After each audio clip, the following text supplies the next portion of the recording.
네, 개화복된 새벽에 나오신 우리 귀한 성도 하나님의 크신 은총이 여러분에게 충만하시길 축복합니다.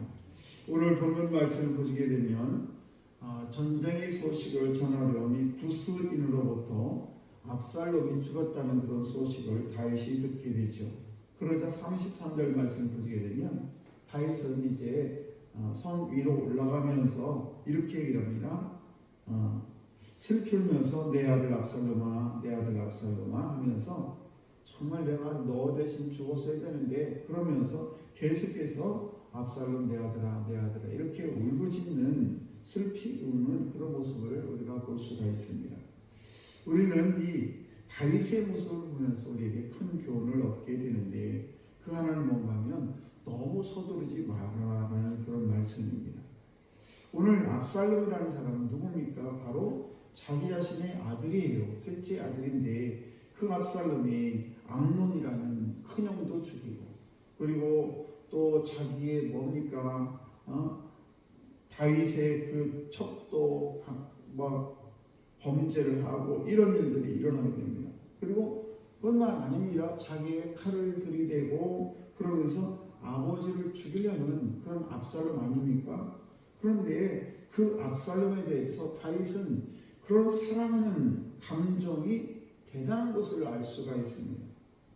그러면서 우리가 이 모습을 보면서 무엇을 느끼는 것인가? 그래서 압살롬은 사실은 압살롬을 이 다윗이 내 아들 압살롬아 압살롬아 계속해서 울부짖는 그런 모습을 보면서 다윗이 압살롬이라는 이 아들은, 다윗의 아들은 서두르지 않아도 다윗이 압살롬을 얼마나 사랑하는지 잘 알고 있다시피 당연히 왕이 압살롬에게 넘어갈 텐데, 그런데 그걸 기다리지 못하고 그냥 반역을 하는 그런 압살롬의 모습을 볼 수가 있습니다.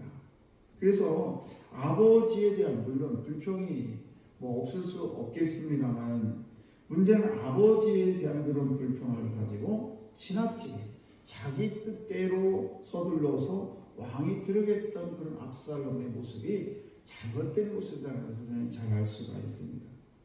이 원리는 우리에게도 그대로 적용이 됩니다. 뭔가 하면 우리는 마치 다윗이 압살롬을 사랑하는 것보다 더 사랑하시는 그런 하나님 아버지의 사랑을 받는 사람들입니다.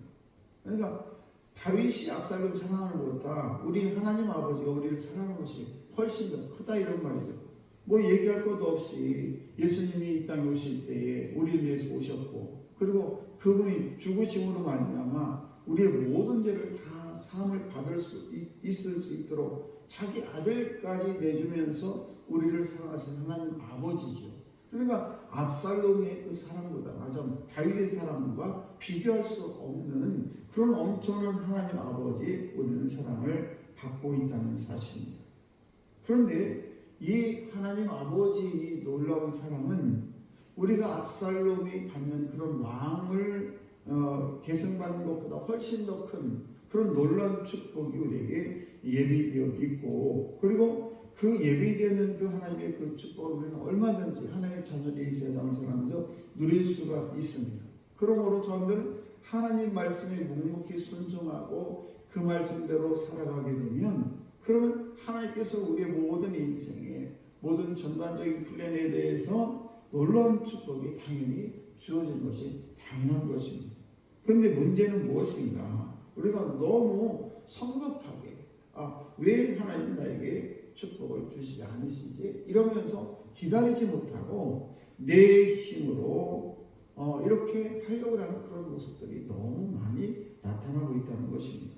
그래서 성급하게 축복을 자기 힘으로 해보겠다, 내가 그걸 누려보겠다는 그런 생각을 하면서 하나님 말씀에 불순종하고 하나님 말씀을 거역하고, 그리고 때로는 기도가 통하지 않으면 축복이 없다는 등 하나님이 살아있네 안 살아있네 이런 식으로 살아계신 하나님이 여전히 압살롬을 사랑하는 그런 다윗보다 우리를 훨씬 더 사랑하는데, 그 하나님의 그 사랑을 깨닫지 못하고 우리는 어리석게 압살롬처럼 자기가 왕을 차지하겠다고 전쟁에 뛰어들고, 그리고 결국 사망하게 되는 그런 일이 일어나는 것을 볼 수가 있습니다. 그러므로 저와 여러분들은 하나님의 그 그 크신 사랑을 늘 기억하고, 그리고 하나님은 나를 여전히 사랑하신다는 그 사랑의 확신을 가지고 우리는 살아갈 때에, 우리가 어떤 인맥을 쌓아서 나를 어떻게 해보겠다고 내가 어떤 잔꾀를 부려가지고 어떻게 하겠다는 그런 것이 아니라 온전히 하나님께 모든 것을 맡기게 되는 그분이 우리의 모든 인생을 책임져 주시고 가장 선한 길로 인도해 주실 줄로 믿습니다. 그러므로 우리는 어떤 일을 만나도 침착할 필요가 있다. 왜? 하나님이 여전히 내 뒤에 계시고 하나님의 사랑은 여전히 끊이지 않고 나에게 여전하기 때문에 그렇다는 사실입니다. 그럼 우리는 때로는 응답이 늦어도 넉넉할 줄 알아야 되고, 그리고 어떤 일을 만나도 결코 두려워하거나 우리가 하나님의 자녀로서 이 세상을 살아갈 때에 그것 때문에 좌절해서 실망해서 넘어져 있어서는 안 될 줄 믿습니다. 오늘도 저와 여러분들은 때를 기다릴 수 있는 그런 마음의 여유, 왜? 살아계신 하나님이 나의 하나님이기 때문에 그렇다는 것입니다. 그러므로 우리가 몇 달 인생을 살아서는 안 될 줄 믿습니다. 몇 달 기도해보고 아유 하나님 안 계시니, 몇 달 우리가 정말 헌신해보고 아유 하나님 축복도 안 해주시니, 이런 것이 아니라 정말 우리도 때로는 인내하며 하나님의 은혜를 날마다 기다릴 수 있는, 정말 압살롬처럼 먼저 앞서서 자기가 왕을 탈취하겠다고 그런 어리석은 일을 범하지 않는 우리 귀한 성도들 다 되어야 될 줄로 믿습니다. 그렇게 넉넉한 마음으로 기다리고 넉넉한 마음으로 하나님의 은혜를 사모할 수 있는 우리 귀한 성도들 다 되시기를 주의 이름으로 축복합니다. 기도하겠습니다.